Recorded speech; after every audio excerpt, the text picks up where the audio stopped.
Hey, can you guys find a more interesting subject? What would you like? Oh, you son of a useless human waste.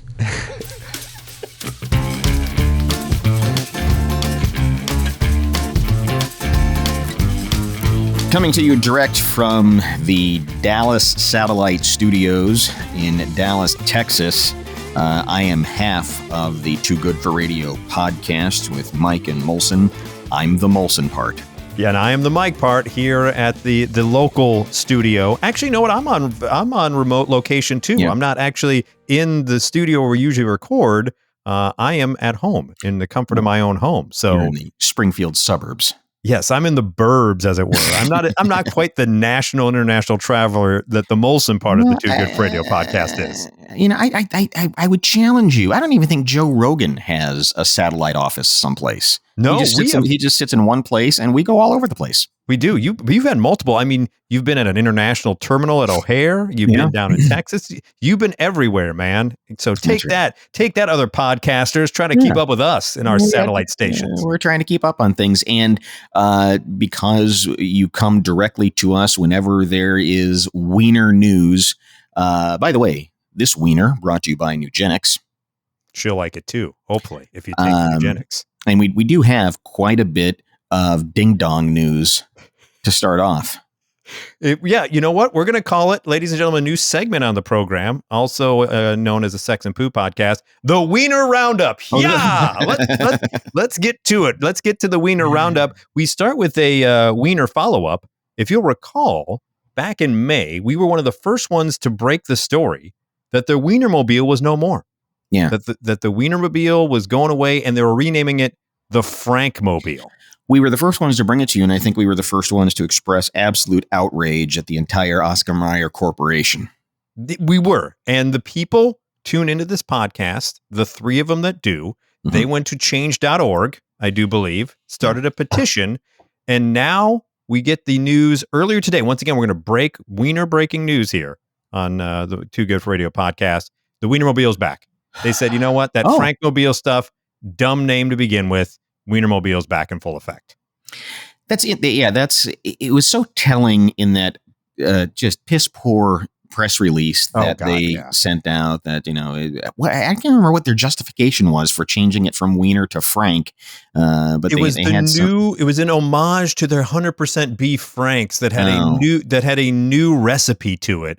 And it was beef Frank. So right. And no one wants to go to the store and be like, hey, the Frankmobile's over at the store. You want to get the kids in and take them go look at the Frankmobile? No. And look, all of the double entendre and eighth grade humor aside, it's the Wienermobile. What else are you going to call it? Correct. You had all the license plates already that said Wienermobile on it. You had to pay all that money to kind of change. I hope they didn't pay a ton of money to change over the license plates and everything else. Because it's the freaking Wienermobiles. No one knows it as a Frankmobile. It just was terrible marketing. I'm glad cooler heads prevailed. Yes. Speaking of heads, another Weiner Roundup story next. We're going to take you out to the Netherlands, where a pattern of solar panels on the roof of a town in the town of Doom. What a terrible place to have to live. Yeah. Has sparked a council investigation because they spell out the Dutch slang for penis. With their solar panels? Yeah. The roof is called a social media stir. A house is buzzed by low-flying helicopters who want to take a photo. It's a tourist attraction now. Hey, check out the penis roof. The owner of the middle house, who preferred to remain anonymous, was the last to get the panels and says the shape had to be different because of the skylight. The panels had to be placed around it, so it became a U, and it's spelled out L-U-L, which is Dutch for dick. Really? Lol is Dutch for dick. You learn something new every day. L-U-L. Res Peter, who lives at number 38, is not happy about the arrangement and asked the housing association of Hele Vergewarning. All those weird Dutch and like Swedish, like with my lure. Yeah, every other letter has an umlaut above it. Yes, it does. If it could do something about that, surely all the people installed the panels should have to be more careful. All in all, I am not. If you're installing, this is an installer's dream. Yeah. To be able to spell out dick in solar panels, that's a dream to be had.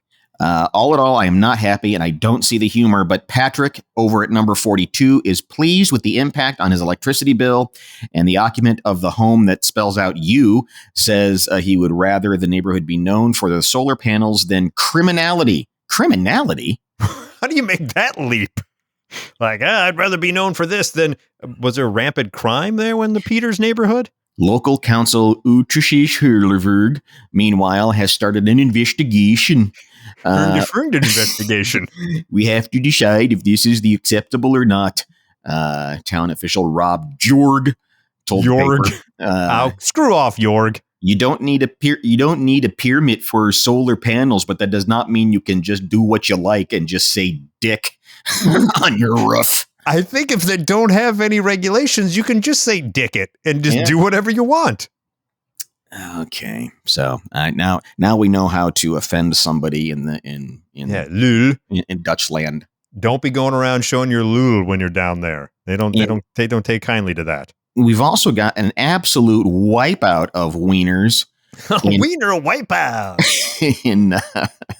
Remember that video game? That was so good. Oh, that was such a good one. By the way, this entire Wiener Roundup brought to you by Uncle Wiggly's Wieners. There was a collision on Interstate 40 in Oklahoma after apparently dildos and lubricant were spilled onto the road. The crash occurred on Wednesday when a semi-truck collided with a box truck not far from Oklahoma City. The TV station sent a helicopter to capture the wrecked cargo, which was... How do you blur all that out? Yeah. I'm sure the censors love that. Like, there's just a bunch of rubber penises on the ground. Which evidently was not far from, quote, a major adult product focused distribution hub. It's a nice way of saying a big giant lion's den. I'm glad we've gotten to the point in society where we're comfortable enough with adult toys that we actually have to have a distribution hub. Correct. Their own version of Amazon for just all the dicks that are going out, all the dildos and lubricant. Meanwhile, News 9's helicopter pilot and anchor Jim Gardner appeared to hint at the contents of the spillage in an awkward interview, saying, "What was he carrying there? What's all over the road?" Well, not really. I can't tell. I can't really tell. It's the good thing that the driver's not injured. Whatever it is, it's going to take a while to clean up, as he reported. Why can't you just say it looks like a bunch of dongs and lube? Yeah, why couldn't you say, well, they're not going to go in dry? Let's just say that. They got to be, how sometimes we got the slick roads ahead? Well, we have a lot of slick roads with things that can fill up the overpasses, as it were. Could you imagine? Yeah, could you imagine if the lube all got out and just absolutely caused a pile up? I was going to say, how do you then call that into your insurance company? Or a pile on? I don't know what you do with those. An orgy of a crash? Yeah. Can you just imagine that? Thank God that didn't happen. If you get in a fender bender and you have to call your insurance, what happened? Well, you see, I hit the brakes and I hit the lube. And then the next thing you know, I ran over some dildos and slid into the car in front of me. I just totally ass-ended them with that lube. And because we're all 12 years old, the video has been viewed over 3.9 million times just on Twitter alone, or X, or whatever we're calling it. Of course it was. And that's why we bring you the Wiener Roundup here in the Too Good for Radio podcast, because that's what pushes numbers. Yes. When wieners break out, we break in. Yes. And you're not going to hear that on any radio station. No, you're not. No, they're not going to touch that with a 10-foot dong, but we will. That's what we do here on this podcast. Speaking of bodily parts, yes, you have an interesting story about belly buttons and, well, not even belly buttons, fake belly buttons. This is really interesting, and I don't exactly understand the physics or the visual optical illusion they're trying to create. But apparently, a popular trend right now with women in China is they are purchasing these sheets of temporary tattoos designed to look like belly buttons. And so they're placed a few centimeters above the actual belly button, which is then concealed. Okay, gotcha. Yeah. So you make some little higher rise on the pants, You stick the fake belly to what Oh, I end? thought it was though? like a wood putty or something that they were trying to patch up with. But the apparently the reason is because it makes the torso seem shorter and hence the legs are longer. I guess you can judge the length of a woman's leg by her belly button placement. These are things I've not really put into practice. Yeah. Have you ever stopped dating someone or thought they were unattractive just because you're like, well, the ratio of torso from belly button to leg just is off for me. You know what? No. She's really nice and really good looking, but I tell you what, that belly button is just a little too low for me. And so I'm going to have to bid you adieu. And on one hand, it's funny, but it's also, this is sad. I mean, what, of all the things, women have a hard enough time trying to live up to certain expectations. And somehow these poor women in China have gotten it in their heads that their belly button position is making them look like they have stubby legs. You're right. I mean, for women, isn't it enough? Whoever said that? Whoever said that? Yeah. Did somebody out there say, oh, I don't like, your knees are a little bony and your belly button's in the wrong place? I really would go out with you, but you got stubby legs, so I'm going to pass you by. And you're right. I don't like the wrinkles on your elbow. They already have to wear high heels, and they have to put on makeup, and they have to shave in places where men don't have to shave. And now all of a sudden, you got to have a fake belly. And then what happens if you go out and in the throes of passion, the one belly button flicks off, and you're like, what? That wasn't your real belly button? And your natural gross belly button shows itself. Oh my God. I thought I was with a woman with long, luxurious legs that I was going to throw over my shoulders, but you lied to me. They're having trouble keeping up with the demand, and social media is flooded with video tutorials on how to use these fake tattoos. The result is pretty natural, and it looks better than my own belly button. It gave me long legs just like that. No, it didn't. It gave you the illusion of long legs, and I would hope that the belly button tattoo would look better than your own belly button. The belly button is not a real attractive thing to begin with, so I would hope the fake tattoo would be better than the real thing. And I'm trying. It says the fact that these fake navels are considered more visually pleasing than natural ones is another explanation. Some people consider belly buttons that are round, fat, or protruding out. Who's ever had a fat belly button? I've never heard that. There's a fat person with a belly button, but I don't know if you just look and be like, that's one fat belly button. You have got a fat belly button. Everything else about you is perfect, but that belly button is just overweight. And I'm looking at a picture of a woman who appears to have two belly buttons, and it's freakish. It's like something out of some crazy 1980s sci-fi movie. That's how you know that they're an alien. Right. The two belly buttons. It's very They Live, isn't it? Like, do you have one belly button or two? Two. They're an alien. Oh, God, those poor women. I'd put one right in my forehead and just walk around. Oh, that's what you'd have to do, right? Or like on my cheek, be like, sorry about that, ladies and gentlemen. You got an extra belly button here. That's on me. Some people have a third nipple. I have an extra belly button on my face. And let me give you the final line. This isn't just a fake belly button sticker. It's a cheating tool for bidding farewell to my 50-50 body proportion, said another person on the Chinese version of TikTok. Good Lord. Again, these are not things that I would ever have thought needed to change, and I don't like that they've changed. I don't either. I don't care for that at all. Be like, goodbye to regular proportions of 50-50. I want to be 70% leg. I mean, unless you do have a big old fat belly button. Or an Audi. An Audi. Those are always weird too. The Audi belly button. No, you really and your fat belly button. You're fat. Go on a belly button diet, you fat belly button. You fatty, fat belly button. So stubby. I mean, listen to none of that. Those aren't sentences that anyone's ever said. No, they're not. With your big fat belly button bouncing around. How dare you? Globbing around like a. What's next? Because so this fake belly button is going to be the norm of just being a little bit higher. Eventually, they're going to put it right in between the boobs, right, and be like, "All I am is boobs and then leg all the way down." That's all men care about, straight from the boobs to the legs, and a belly button in the middle, a nice, skinny, petite, perfectly you know what shaped a fat belly button in the middle of your breastises. How dare you? Your fat belly button. Oh, somebody play this in China so they can understand how stupid this all is. We might be able to stop this. We have had a download or two an accident over in China. So if you're that one person, please play this to the ladies in your life and let them know they don't need the fake belly button. Someone also needs to tell this woman from Michigan that sometimes you just have to let things go. Okay. This woman was rescued after getting stuck in an outhouse. Police said the woman was heard yelling for help and told first responders she had dropped her Apple Watch in the toilet. She then lowered herself inside the toilet to retrieve it and could not get out. It's interesting that they refer to it as a toilet. I mean, it's just a hole. Yes, it's just an opening. So she went in. What'd she go in head first? They don't say how she got in there. She just dropped the Apple Watch and be damned the consequences and said, you know what? I'm going in after it.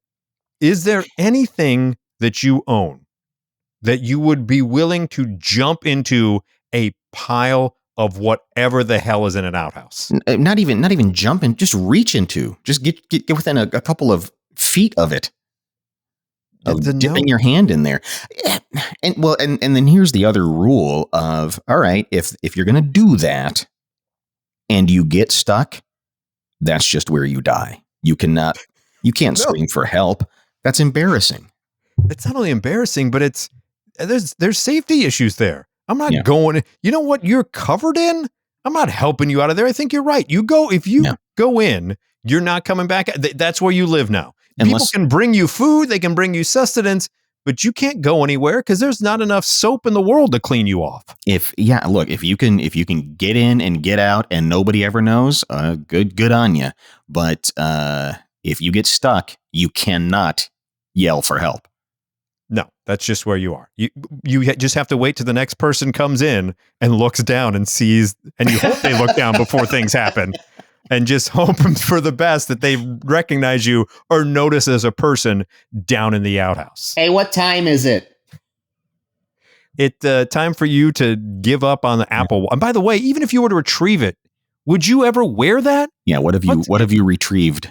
There's not enough sanitizer or bleach in this entire universe for me to ever put that back on my wrist. Come on, lady. If something goes into an outhouse, even a regular toilet, I'm probably a little bit leery about ever putting that back on or using that in public. I'm probably just chalking that one up and saying, nope, even it's just a regular toilet, but definitely not an outhouse. And now people know. Oh, that's true. She's poo lady forever. Oh, yeah. She never stopped being poo lady. She has to move. She has to move. She has to move and put a different belly button on because she's permanent poo lady with a big old fat belly button. That's exactly what she is.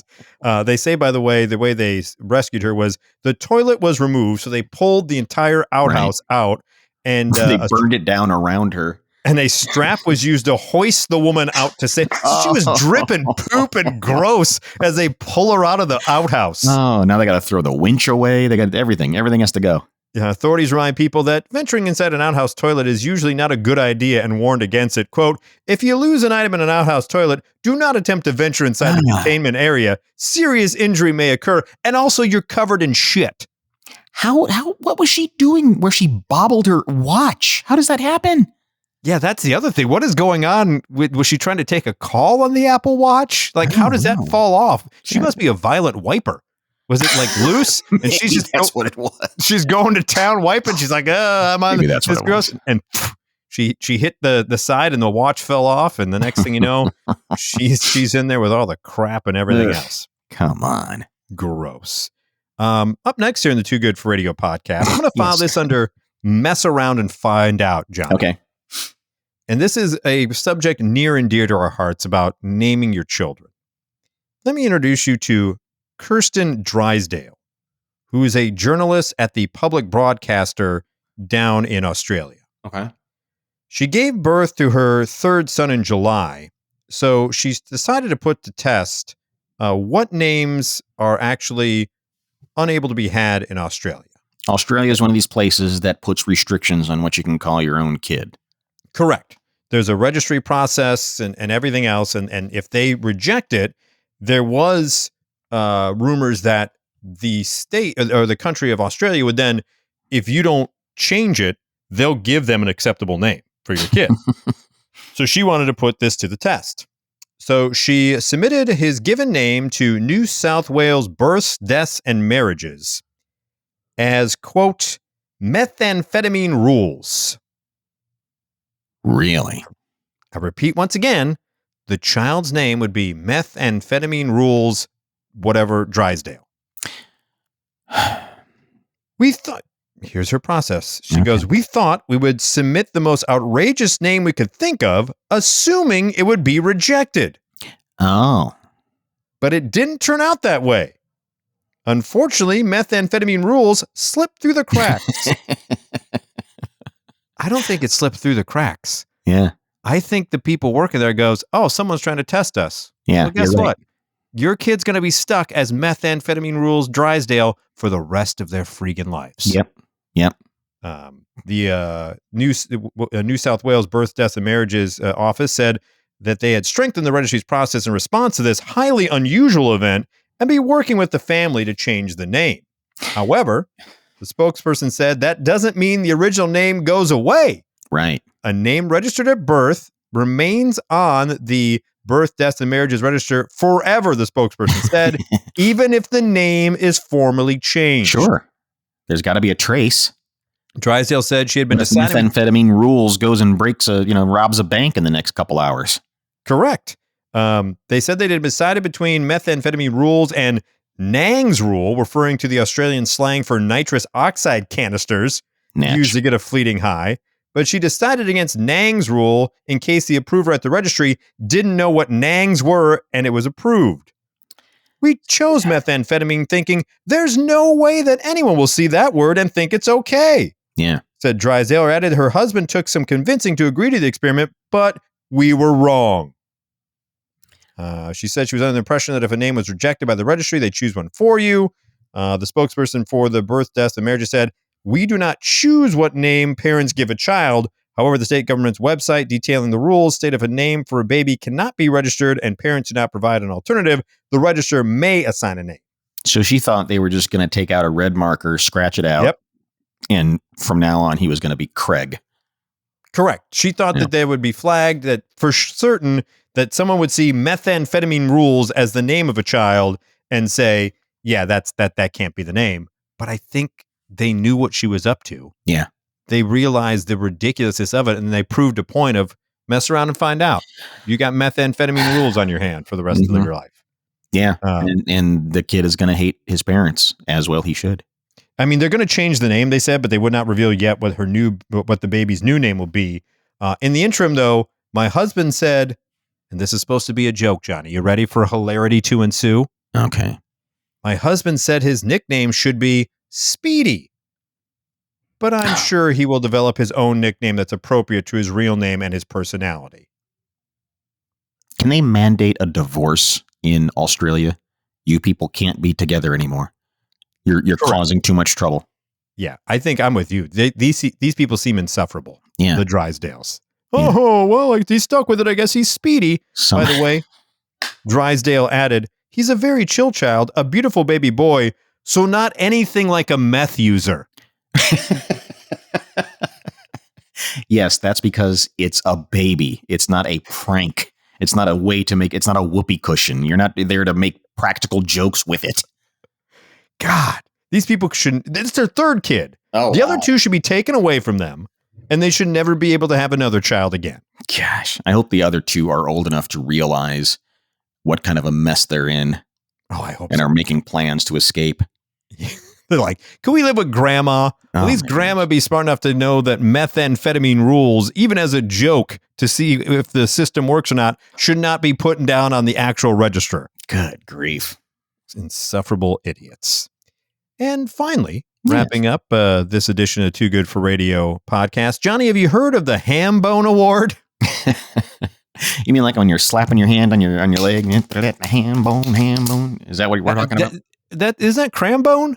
No, or is that different? I don't think so. No, you're right. That's ham bone in it. Then what's cram bone from Tom and Jerry? I don't know. Fried in a corner, heated right, cram bone. Well, we'll figure that out next week. So stick around. There's a little tease in the biz when we tell you what cram bone is. It sounds like it should go in the Weiner Roundup stories. But no, the Ham Bone Award, Johnny, highlights the most unusual pet insurance claims of the year. Oh, okay. Oh, cool. The Ham Bone Award, named in honor of a dog that ate an entire holiday ham while stuck in a refrigerator. Hence the name. Now I got you. Highlights the unique situations that pets find themselves in each year and calls on members of the public to vote for the strangest of the bunch. There are 12 finalists who made full recoveries from their injuries. The winning pet will be awarded the Ham Bone Award trophy, as well as a gift card and donation in its name to a pet charity chosen by the owner. The second and third place finalists will receive a prize and a charity donation. Voting opens tomorrow, as of the recording of this, tomorrow, September 22nd, and the winners will be announced on September 28th. Okay. Here are just some of the finalists. Let me introduce you to Giles, a New York cat who is closed into a folding couch. Oh, no. Can you imagine poor Giles? Yeah. Just sitting there minding his own business, sunning himself. Next thing you know, thwomp. Also in the running is Josie, a California dog who ran into a set of metal bleachers while chasing a ball. Oh, ow. So focused, gonna get that ball. Bam! Dang. Right in the head. I bet that made a hilarious noise. Oh yeah, because those bleachers, Splang. no one can ever recover, and you can't just fall on a metal bleacher without entire neighborhoods knowing you fell. Yeah, you drop your Coke or something, and it sounds like a gunshot. Which, by the way, as an aside, real quick, before we get to one of the last finalists for the Ham Bone Award, there's a situation last Friday night when I was calling the Glenwood football game.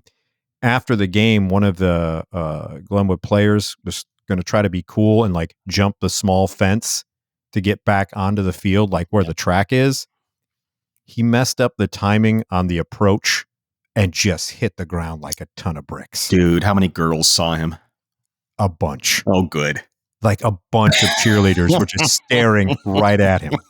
Because the reason why he was trying to do it was impressing the ladies. Of course. But instead, just the utter, just embarrassment of and it wasn't just the cheerleaders that he knows.